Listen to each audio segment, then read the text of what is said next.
You were one of the first people to review Common Ground on Common Core, which is our inaugural book out of Resounding Books. And you gave us such a great review, which I was so appreciative of. But I was sort of interested also to know why that book was so important to you. A lot of people, I think, don't have a real clear understanding that Common Core is something that potentially or really does affect the homeschool community, not just the public and private school communities, but the homeschool community. I was wondering if you could talk a little bit about why the book Common Ground and Common Core struck you as so important and how Common Core actually affects the homeschool community. Yeah, I saw it and I thought that is what we needed. Something that came from both sides of the political aisle, all the spectrum to really illustrate why it's bad in different ways. I knew that this was something that needed to be discussed more because I see a lot of, and not so much now. It's a little bit more informed now. But I was seeing a lot of people in the homeschool community who had been homeschooling for many years. And these are the ones that are most apt to saying, who cares, we homeschool. Okay. Not always, but the most apt. But they would say, oh, it's just another thing. It'll pass. It's a fad. Because they had seen educational fads come and go, and they just thought it was another fad, another flash in the pan kind of thing. So they were ignoring it, thinking it's just going to go away. Who cares? But those are the people that we most need to be educated because they have been homeschooling for so long that they have a wide breadth of experience that we need to be able to access. And when something like Common Core and No Child Left Behind and Race to the Top and all these nightmare programs that really didn't do anything to help the kids, really didn't do anything, and in fact hurt many kids and are continuing to hurt kids. When these things come along, we need a really well-informed veteran group of homeschoolers to come up and say, no, it's another bad thing. We need to fight it. Those are the ones that I was hoping to reach with some of that with that review, and again, what we homeschool because of Common Core. So that was an interesting part of it as well. you know I need better arguments because I'm not always good thinking on my feet when I'm talking to someone. I need to be able to have things to reference. If I have the facts in there, I can pull them up, but if I don't have them.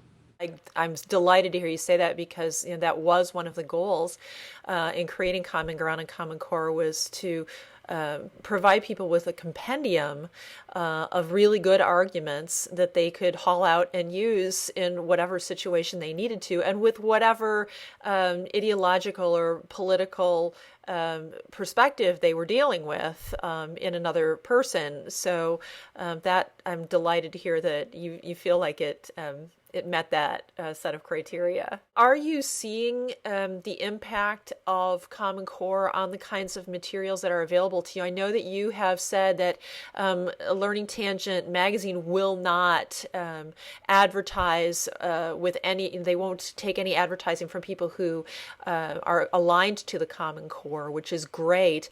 But from what I'm hearing, it is at this point increasingly difficult to find materials, to find books, to find worksheets, that kind of thing, that aren't aligned, educational materials. The bigger name ones have gone that direction, but there are so many small publishers. You just have to do a little more looking. Tina Hollenbeck's homeschool roadmap, resource roadmap, that is a wonderful resource, and in fact I'm working with her to help her redo her website for that too. It's absolutely important to know where they stand, just to know, whether you want to support the company in what they're doing. I've always been a fan of vote with your wallet, and because it works. It sends a message. A lot of the bigger ones have, especially the non-classical education ones, you'll find more likely are apt to be aligning to Common Core in some way because that's where their money is. These bigger publishers, some of them are in schools and things like that, and so they feel that they don't have a choice. Some of them do. Others are quite happy about it, and they're doing it because they think it's the next greatest thing since sliced bread. And those are the ones that really bother me. The ones that are changing because they don't feel like they have a choice are often leaving other resources untouched. Saxon's a good example of that. Saxon Homeschool is not changing their math. Their other versions that are in some schools are changing because they supply some schools, and so they feel like they don't have a choice, but they're not changing the Saxon Homeschool version. That's a good example. That's excellent. Really good to know. And I'm delighted that you mentioned Tina Hollenbeck's resource, and we will make sure to include a link to that in this interview, because I agree that it's an incredibly, incredibly important and valuable resource for homeschoolers. Yeah, it's been a good resource, and it's actually how I vet some of the companies before I even contact them. So if they've been contacted by me, they should know that I've already checked them out.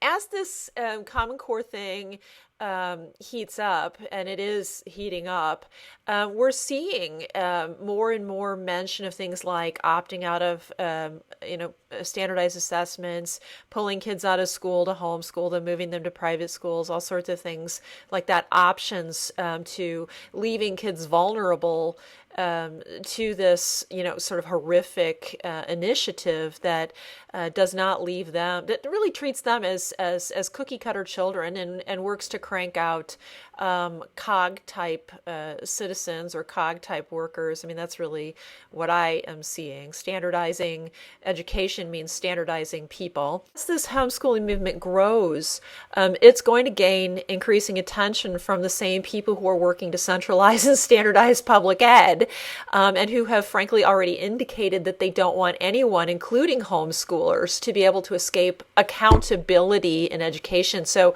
what are your thoughts on how homeschooling can best navigate in the face of threats to its autonomy? That's a big question, but that is why it is so important to come together as homeschoolers first, not as Christian homeschoolers, not as Hindu homeschoolers, not as any other kind of homeschoolers, but as homeschoolers and people who support freedom and the freedom to educate their children as they see fit.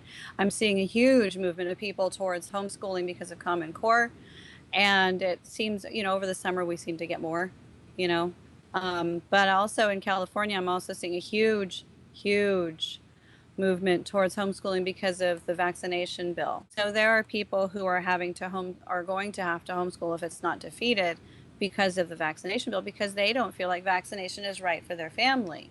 They don't feel like they have a choice. So in a way, that's kind of rough for homeschoolers, because some of them may not be doing it for the right reasons, maybe not out of choice, but out of necessity. But again, you do what you have to for your family.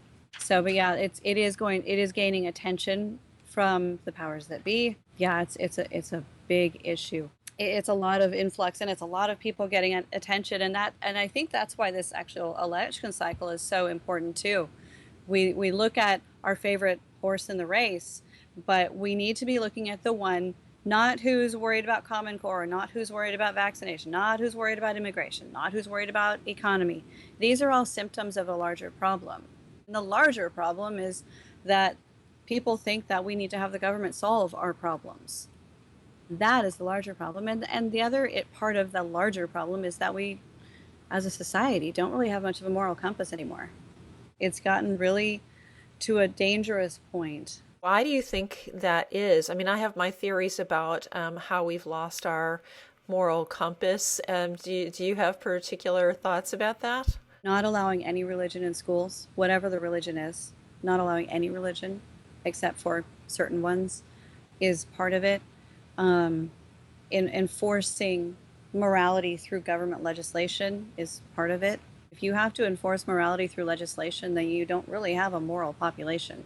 It's very interesting to me that when you start legislating morality, I mean, you might have a moral population at the start of that, and that may even be, part of why some of this stuff gets legislated. But because, the population feels like, oh, we all feel this way, so we should encode this in law. And yet, the further away from the individual you move moral choices, the less likely that individual is to engage those questions, because they assume that somebody higher than themselves is already grappling with and has solved that problem. So why should they worry about it? Exactly. No, and part of that looking to that nearest higher authority figure is, my husband and I have talked about this a lot too, where after World War II, there were so many lives lost, so many families left without brothers, fathers, sons, that those who were left were